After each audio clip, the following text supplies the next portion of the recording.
Nasa Intramuros na kami! So now, itatry namin yung mga cuisine sa Region 4B, Region 5, and Region 6. So may nahanap kaming restaurant dito sa Intramuros and we will try those stuff. Sabi mo sa journey natin ngayon sa Intra. Wala, fresh lang.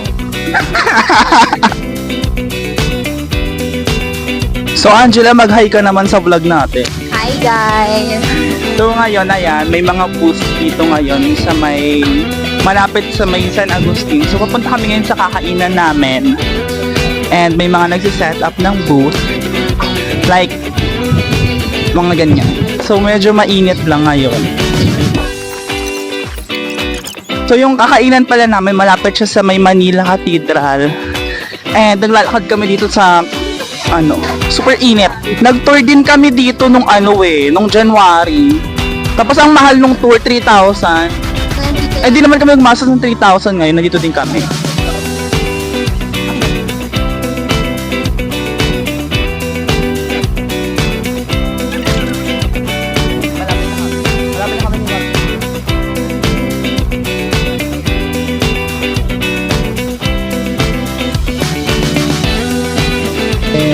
La Paz Batchoy po. Tapos, sa 7 po na plain rice. Halo-halo tayo. Tapos isa pong halo-halo.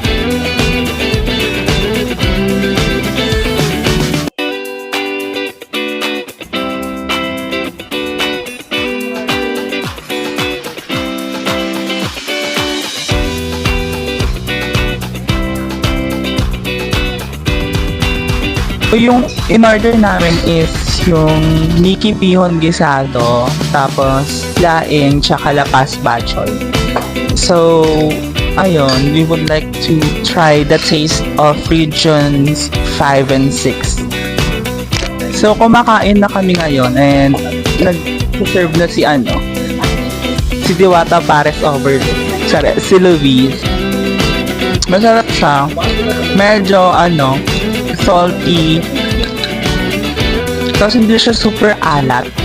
Unlike ng ibang pansit na maraming toyo.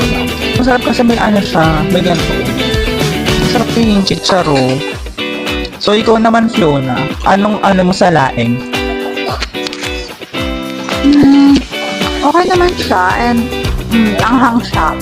Sa amin yung anghang. Then, slice na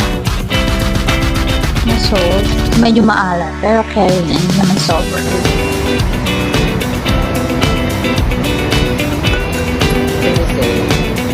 Malasa siya. Yeah, malasa pati yung malasa nito. Medyo siya, no? Niya, yung noodles. Tsaka medyo garlicky yung flavor. Sarap. 8 to sa 9 over. Sarap, 9 over.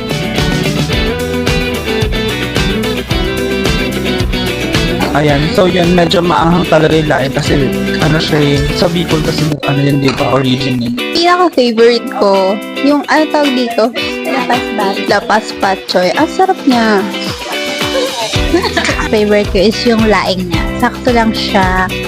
Hindi siya sobrang maanghang and masarap talaga siya. Yung laing niya kahit medyo spicy. Not a fan kasi ng spicy, pero bet ko na yung laing niya. 9 over 10. Love the dish here. What is your favorite and why?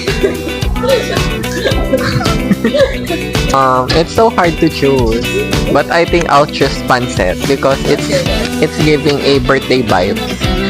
I'll rate it 8.5. Sa tatlong dish na in-order namin, ang pinaka-best part ko is yung pancit. As you can see guys, simot na simot siya.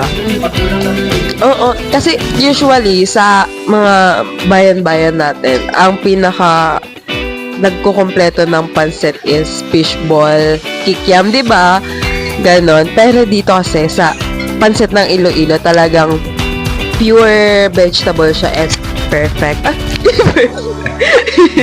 Perfect.